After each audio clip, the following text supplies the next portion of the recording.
경기가 안 좋으면요, 사람들이 비용을 제일 먼저 줄이는 게 운동과 미용이라고 해요. 그런데 생계를 위협받을 정도로 몸이 불편한 분들에게는 몸 아픈 걸 해결하는 게 최우선순위가 되기도 합니다.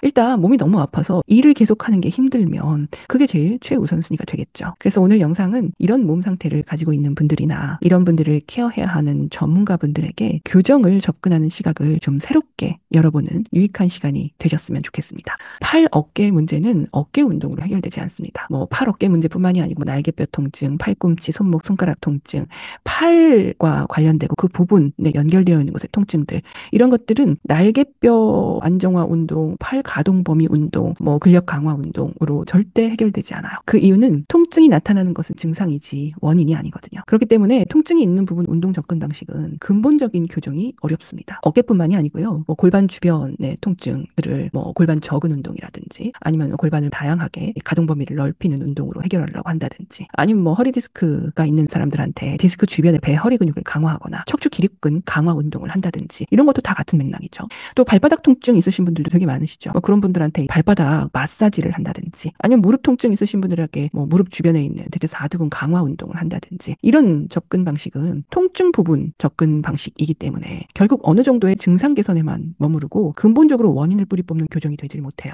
원인을 찾아서 뿌리 뽑지 않으면 그 증상은 반복해서 재발하는 만성 질환으로 자리를 잡아요. 그래서 재발하면 병원 가고 또 운동센터 가서 근본적으로 해결되지 않는 증상 개선 치료를 받습니다. 그렇게 조금 나아지면 또 다시 생활하다가 재발하기를 반복하는 걸 사람들은 되게 자연스럽게 받아들여요.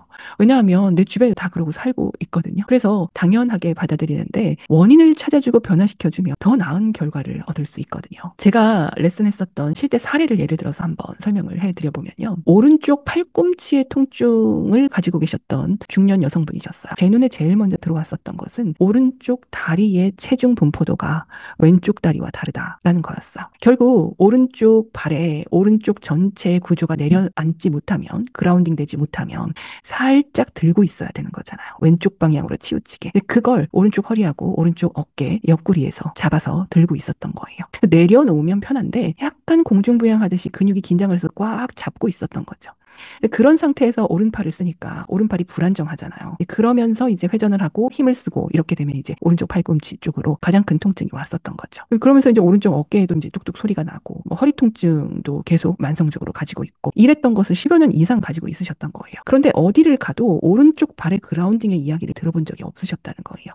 항상 어깨 운동, 팔 운동, 팔꿈치 케어만 받으셨다는 거죠. 이런 것처럼 근본적인 원인을 찾아주지 않고 자꾸 증상이 일어나는 통증 부위 치료를 하게 되면 교정이 근본적으로 되지 않습니다.